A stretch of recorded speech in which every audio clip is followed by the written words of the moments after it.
नमस्कार सभी को, कैसे हैं आप सभी। आज मैं एक टॉपिक लेके आई हूँ जो थोड़ा सा अलग है।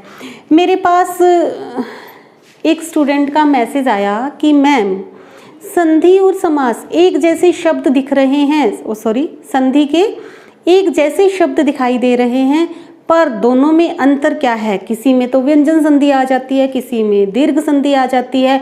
वही सेम ओ की मात्रा है तो गुण संधि भी हो जाती है, वही ओ की मात्रा है तो वो विसर्ग संधि भी हो जाती है। ऐसा क्यों?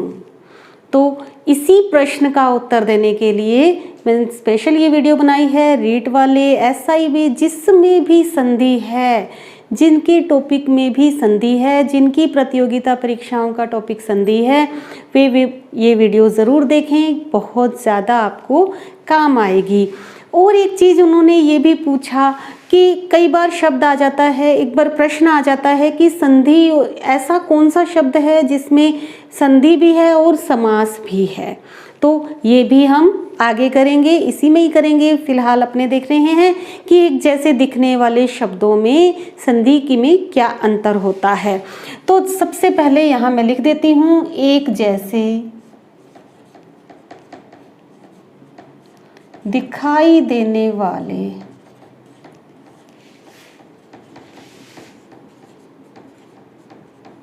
शब्दों में संधि के आधार पर अंतर।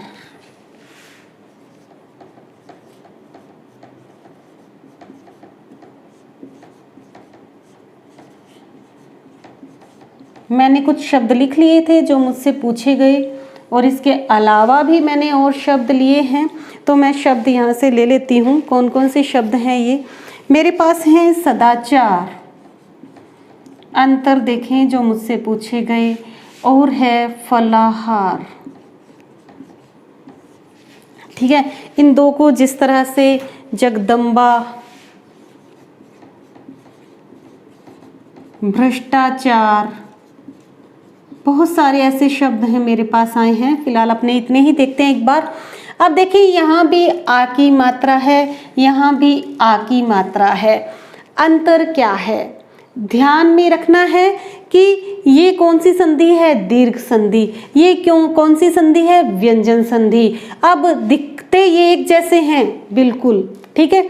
यहाँ भी आ की मात्रा, यहाँ भी आ की मात्रा, तो टुकड़े कहाँ होंगे, इस जगह पर ही टुकड़े होंगे।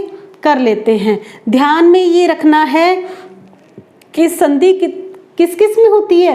प्रथम शब्द का अंतिम वर्ण और दूसरे शब्द का प्रथम वर्ण, इसमें संधि होती है। ध्यान है सभी को, ठीक है।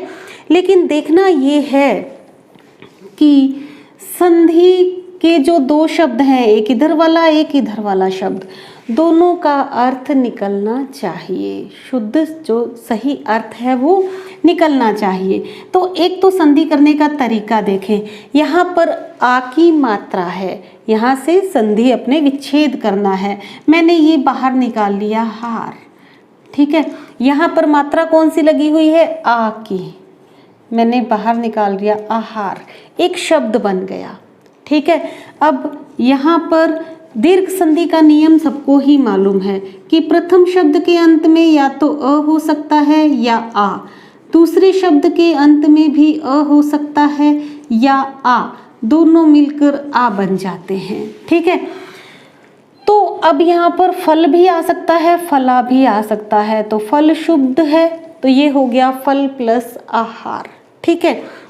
यहाँ पर देखें, यहाँ पर आचार बाहर निकाल लिया, ठीक है। यहाँ निकाल लिया सद या सदा भी निकाल सकते हैं, ठीक है। सदा प्लस आचार बन गई संधि, लेकिन इसमें कोई अर्थ नहीं आ रहा। सदा आचार, क्या आचार, कैसा आचार मतलब व्यवहार, कैसा व्यवहार, सदा व्यवहार, कोई अर्थ नहीं आ रहा। इसलिए ये संधि क्या बनेगी, व्यंजन संधि बन जाएगी। अर्थात सत्य है जो आचार, अच्छा है जो आचार, ये आपको ध्यान में रखना है। इसी तरह से देखिए, भ्रष्टाचार, आचार बाहर निकल गया, यहाँ पर ही हो जाएगी, और भ्रष्ट बाहर आ गया। भ्रष्ट है जो आचार, व्यवहार कैसा है, भ्रष्ट है। ठीक है। जगदम्बा, यहाँ पर देखें दम्बा, क्या बाहर आ रहा है, बोलकर देखें। हमेशा आप ये इधर वाले जो टुकड़ा होगा उसको आप बोलकर देखेंगे, एक शब्द अपने आप ही बाहर आ जाएगा। जगदम्बा, अम्बा बाहर आ रहा है। ठीक है।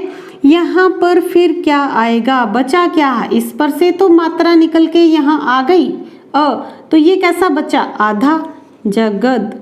ठीक है। जगद अम्बा, तो ये द कहाँ से आया, व्यंजन संधि का प्रथम नियम है कि प्रथम वर्ण के बाद यदि कोई स्वर आ जाए तो क्या होगा, प्रथम वर्ण अपने ही वर्ग के तीसरे में बदल जाएगा। इसीलिए आपको इनमें अंतर ध्यान में रखना है कि ये कैसे हुआ, एक जैसे दिखाई देने वाले शब्द हैं ये। और देखते हैं, और भी शब्द हैं मेरे पास में।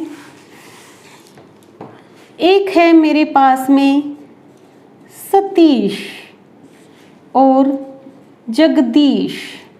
अब भाई यहाँ भी बड़ी ई की मात्रा, यहाँ भी बड़ी ई की मात्रा, अंतर क्या है, अब हमें कैसे पता चलेगा, पेपर में आ जाएगा कि बताइए इसमें से व्यंजन संधि कौन सी है।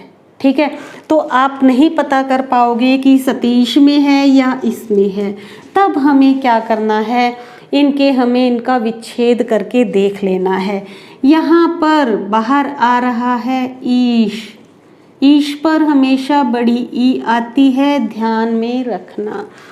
यहाँ पर भी ईश बाहर आ रहा है, बोलते ही मैंने कहा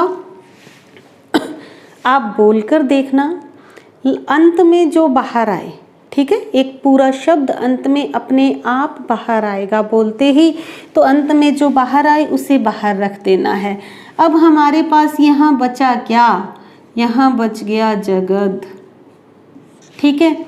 और यहाँ बच गया, अब ये इस पर अगर अपने ये कहें कि यहाँ पर तो कौन सी संधि हो सकती है, यहाँ पर भी हो सकती है, चलो मैंने हटा दिया इसको। ठीक है।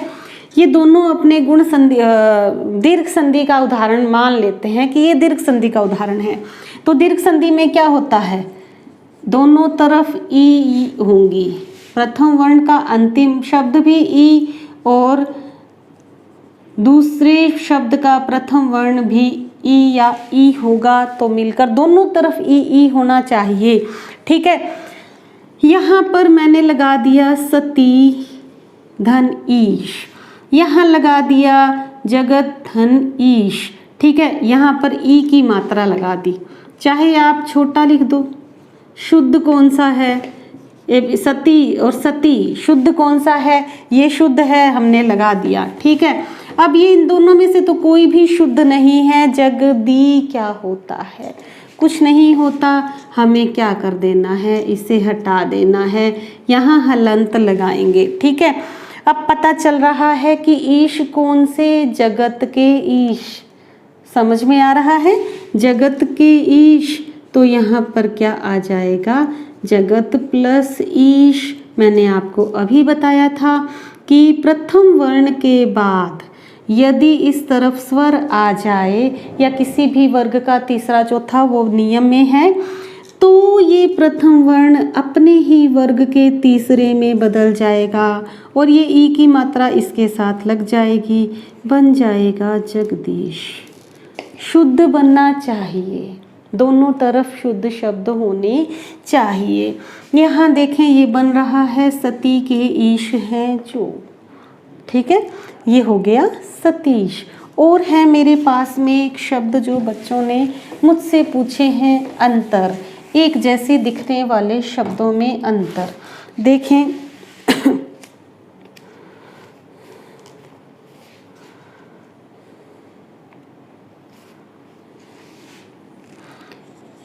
एक शब्द है मेरे पास में अभिषेक और यहाँ लगा दिया नरेश। दोनों में एक ही मात्रा है, दोनों में एक ही मात्रा है। अब देखिए यहाँ भी एक ही मात्रा है। एक तो ये ध्यान में रखना है छोटी ई की मात्रा की संधि नहीं होगी, बड़ी ई की मात्रा ही होनी चाहिए यहाँ पर, तब यहाँ से टूटता। ठीक है, टूटेगा यहीं से ही, विच्छेद यहीं से ही होगा। अब देखें यहाँ पर मैंने बोला नरेश ईश बाहर आ रहा है, ईश बाहर आ रहा है। कौन सी संधि है ये? गुण संधि है। गुण संधि में ए की मात्रा किसमें बनती है? ए का नियम क्या कहता है कि प्रथम वर्ण के अंत में अ या आ होना चाहिए, दूसरी तरफ ई या ई होनी चाहिए, दोनों मिलकर ए बन जाते हैं। ठीक है, आप बोलेंगे, मैंने कहा था कि बोलकर देखें क्या बाहर आ रहा है। ईश बाहर आ गया, इस तरफ बचा क्या? नर, तो नरों के ईश हैं जो नरेश। ठीक है, अब यहाँ देखें, मैंने ये बाहर निकाल दिया शेख, यहाँ कर दिया अभी। ठीक है, अब ध्यान में ये रखना है, ये कोई अर्थ नहीं होता। ठीक है, इसको करना क्या है, हमें नियम ध्यान में रखना है कि व्यंजन संधि का नियम क्या कहता है। अ आ को छोड़कर किसी भी आ को छोड़कर किसी भी स्वर के सामने यदि स आ जाए तो आप उसको किस में बदल देंगे? श में बदल देंगे। ठीक है, अब देखें, अभी प्लस ये श है, इसको हमें विच्छेद करके क्या बनाना है? स बनाना है। ये बन गया अभी प्लस सेक, यानी कि अभिषेक बन जाएगा। तो अब यहाँ से बाहर कुछ नहीं निकल रहा। अगर एक अभिषेक एक निकल रहा है, लेकिन इधर कुछ नहीं बनेगा, अभिष निकलेगा, तो ये संधि नहीं हो सकती है। इन चीज़ों का आपको विशेष ध्यान में रखना है। इसी तरह से ऐसा ही है, एक और मैं बता देती हूँ, विषम अर्थात वि धन सम। ठीक है, और देखिए मेरा ही नाम है सुषमा, सुधन समा, सुंदर है जो समा। ठीक है, अब इन चीज़ों को आपको विशेष ध्यान में रखना है। नियम थोड़े से आपको ध्यान में रखने हैं, और नियम ध्यान में कब होंगे? जब आप बार बार अभ्यास करोगे। बार बार अभ्यास करना पड़ेगा संधि की। अगर एक संधि आपको आ गई तो उससे आपको उपसर्ग समझ में आएंगे, उसी से आपको समास समझ में आ जाएंगे, और शब्द शुद्धि भी उसी से समझ में आ जाएगी। बहुत सारी शब्द शुद्धि जो है वो संधि से क्लियर हो जाती है। अब देखें, एक और है मेरे पास में, एक जैसे दिखने वाले ओ की मात्रा, परोपकार, मनोकामना। ठीक है, और है मेरे पास लंबोदर। ठीक है,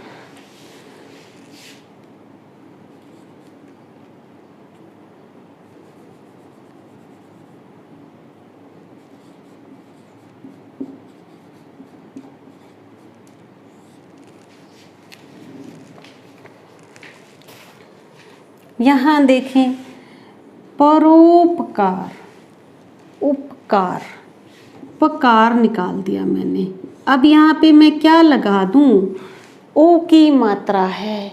ओ की मात्रा किस से बनी? ध्यान में रखना है। ओ की मात्रा कि प्रथम शब्द के अंत में अ या आ आया, और दूसरे शब्द का प्रथम वर्ण क्या होगा? उ या उ, दोनों मिलकर ओ बन जाते हैं।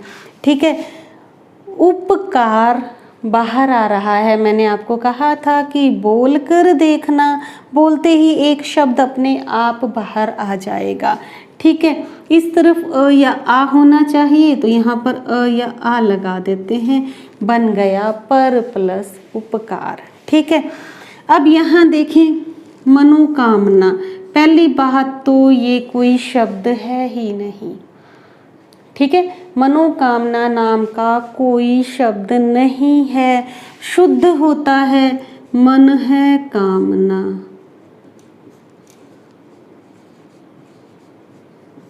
ये विसर्ग संधि का प्रथम नियम क्या कहता है कि विसर्ग से पहले यदि अ हो और विसर्ग के बाद भी विसर्ग के बाद किसी भी वर्ग का तीसरा चौथा या स्वर हो तो विसर्ग और अ बदल कर ओ में बदल जाते हैं।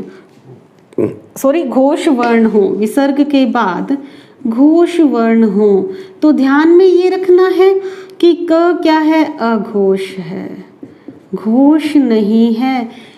घोष और अघोष कौन से होते हैं, पहला दूसरा श श स, ये 13 अघोष हैं और बाकी सारे घोष हैं। तो ये पहला वर्ण है, ये अघोष है, अघोष आ जाएगा तो ये ज्यों का त्यों ही रहेगा।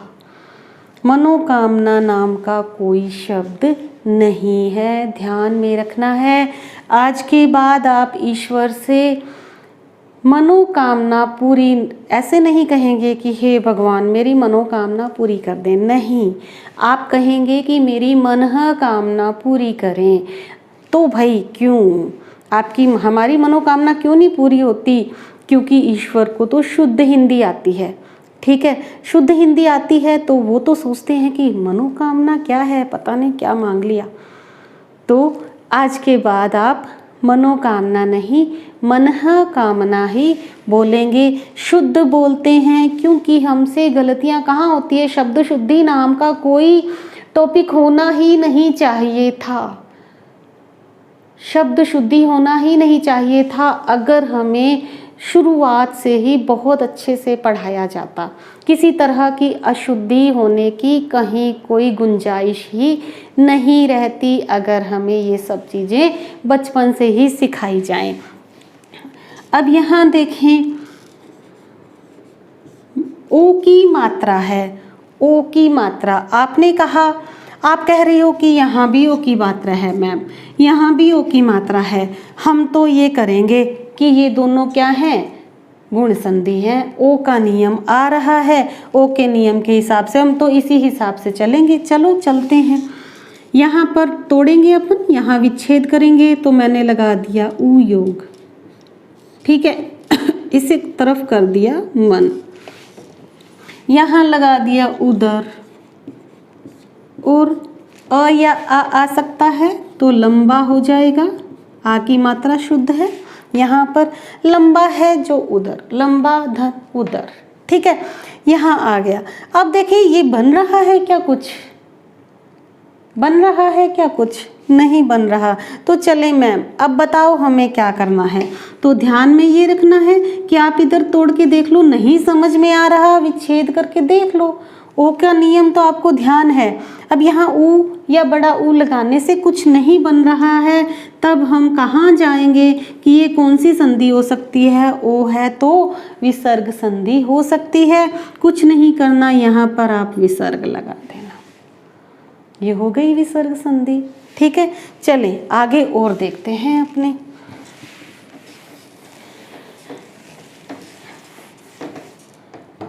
अब इसी तरह से हितोपदेश और सरोज, ठीक है, और भी हैं, बहुत सारे हैं इस तरह से, जिनमें आपको, मुझे नहीं लगता कि इसके बाद आपको किसी तरह की कोई समस्या आएगी। चले ये वही है नियम, ओ का नियम है प्रथम शब्द के अंत में अ या आ आना चाहिए। ये नियम थोड़े से आप याद रख लेना, और याद रखने ही नहीं पड़ते यदि आप बार बार अभ्यास करेंगे तो। कुछ शब्द तो हमें अपने आप पता चल जाते हैं कि ये कौन सी संधि है, लेकिन कुछ में नहीं पता चलता है। यहाँ पर निकालें, फटाफट निकालें, क्या निकल रहा है, हाँ जी भाई पता चल गया सबको। यहाँ बन गया उपदेश, ठीक है, ऊ आ गया। यहाँ पर इस तरफ अ या आ निकालना है तो हित होता है, हिता नहीं होता। यहाँ देखें ओ की मात्रा है जी, आप बोलेंगे कि मैम हम तो ओ की मात्रा है गुण संधि ही करके आएंगे। चलें हम इसके टुकड़े करके देख लेंगे, विच्छेद कर देते हैं। कर दो भाई, ऊ या ऊ लगाना है और यहाँ पर सर कर दो। नहीं, कोई अर्थ नहीं निकलता इसका।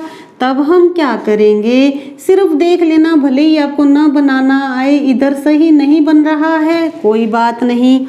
जहाँ पर ओ की मात्रा है वहाँ आप नहीं बन रहा है तो क्या लगा दो, विसर्ग लगा दो।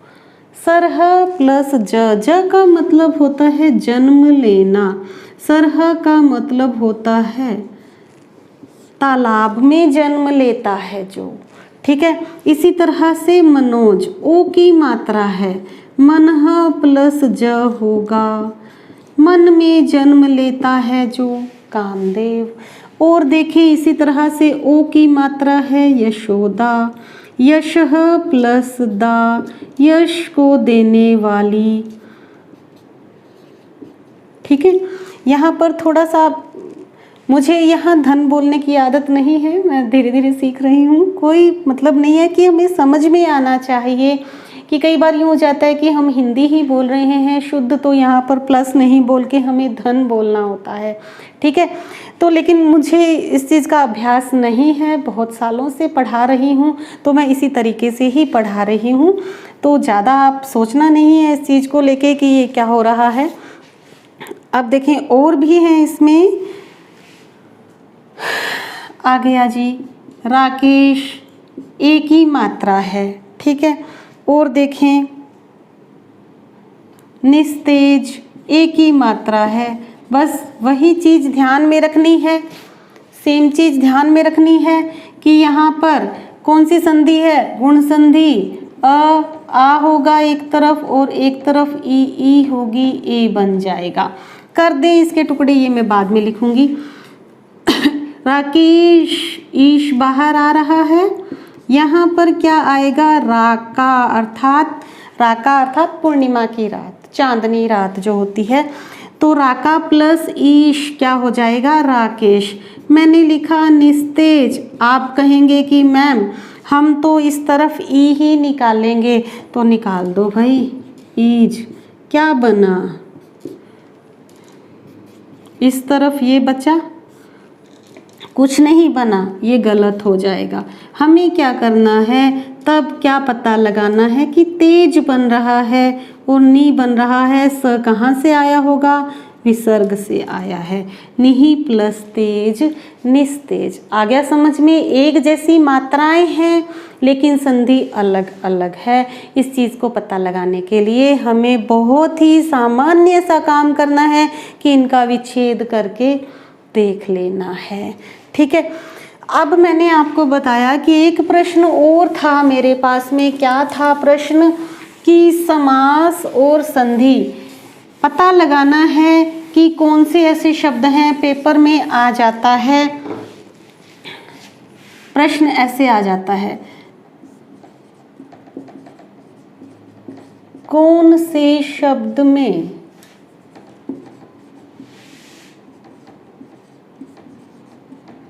संधि व समास दोनों में से किसी एक का प्रयोग हुआ है।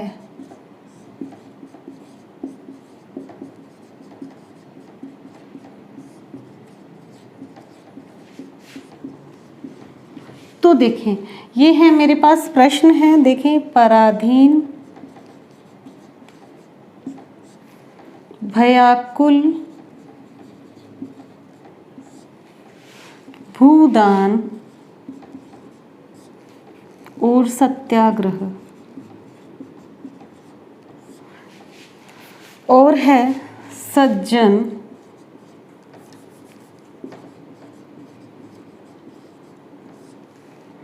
पीतांबर, नीलकंठ, सद्धर्म।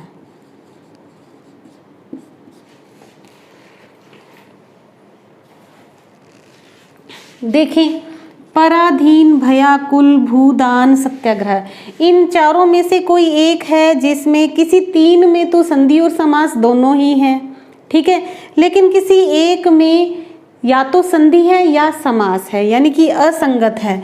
असंगत कौन सा है? देखें यहाँ पर प्लस अधीन, ये संधि भी है और समास भी है, अर्थात दूसरे के अधीन। भयाकुल, भय प्लस आकुल, तो ये समास भी है, भय से आकुल। और देखें, भू प्लस दान, यानी कि ये समास तो है परंतु संधि नहीं है, भूमि का दान। यहाँ देखें, सत्य प्लस आग्रह, तो ये तो संधि हो गई और समास क्या होगा? सत्य के लिए आग्रह। तो यहाँ पर भी संधि और समास दोनों हैं, यहाँ भी संधि और समास दोनों हैं, यहाँ भी संधि और समास दोनों हैं, लेकिन इसमें केवल समास है, संधि नहीं है। तो ये हमारा उत्तर हो जाएगा। इसमें देखिए, सत प्लस जन, अच्छा है जो जन, यहाँ पर संधि भी है और समास भी है, कर्मधारय समास है। पीत प्लस अंबर, पीला है जो अंबर, ठीक है, पीला है जो अंबर, तो ये क्या हो जाएगा? संधि भी है और समास भी है, कर्मधारय समास या कह सकते हैं या बहुब्रीहि, इसमें भी मैं अंतर बताऊंगी आपको। नीला है जो कंठ, नील है जो कंठ, तो इसमें केवल समास है, संधि नहीं है। यहाँ पर देखिए, सत प्लस धर्म, अच्छा है जो धर्म, तो यहाँ पर संधि भी है और समास भी है, यहाँ केवल समास है, तो हमारा उत्तर क्या हो जाएगा? नीलकंठ। और देखें, इसी तरह से नीलांबर, नीलाकाश, शीतोष्ण, महादेव, तो महादेव उत्तर हो जाएगा, ठीक है। अब ध्यान में ये रखना है, मैंने आपका कई बार प्रश्न आता है कि पता नहीं चलता कि कर्मधारय समास है या सीता ने पीतांबर ओढ़ा है, ठीक है। तो यहाँ अब कौन सा समास करना है? कर्मधारय है या बहुब्रीहि है, इसमें अंतर नहीं पता चलता है। तो ध्यान में रखना है कि वाक्य में आ गया सीता ने पीतांबर ओढ़ा है, तो सिंपल सी बात है कि पीले रंग के वस्त्र ओढ़े हुए हैं, पीले रंग का वस्त्र ओढ़ा है, तो ये क्या हो जाएगा? कर्मधारय, ठीक है। यहाँ एक और मैं लिख रही हूँ पंक्ति वाक्य कि सीता ने पीतांबर की पूजा की। एक ही उदाहरण से आपको समझ में आ जाएगा। पीतांबर की पूजा की, पीतांबर अर्थात कृष्ण या विष्णु की पूजा की, तो यहाँ पर कौन सा समास आ जाएगा? बहुव्रीहि समास हो जाएगा। ये अंतर आपको ध्यान में रखना है। अगर यही शब्द आ जाए अकेला, ठीक है, तब क्या हो जाएगा? तब भी बहुव्रीहि समास ही आपको करना है। पता चल गया अंतर? कई बार बहुत सारी ऐसी समस्याएं आती हैं कि पता नहीं चल पाता है कि इसमें कौन सा समास है। आपको वाक्य को ध्यान से पढ़ना है कि वाक्य में क्या पूछा गया है, उपमा उपमान है या विशेषण विशेष्य है या फिर कोई तीसरा अर्थ निकल रहा है। उसी को अच्छी तरह से देखकर बारीकियों को देखना पड़ेगा। साधारण प्रश्न नहीं आएंगे, थोड़ी से हटकर आएंगे। प्रश्न को अच्छी तरह से पढ़ें। कई बार तो लिखा होता है कि निम्न में से अशुद्ध नहीं है, तो हम नहीं तो पढ़ते नहीं, फटाफट कोई उत्तर दे देते हैं। तो जल्दबाजी बिल्कुल भी नहीं करनी है, पूरे वाक्य को ध्यान से पढ़ना है, उसके बाद ही उत्तर देना है। तो हो गया ये अपना टॉपिक आज का। मिलेंगे कल फिर। Thank you, have a nice day.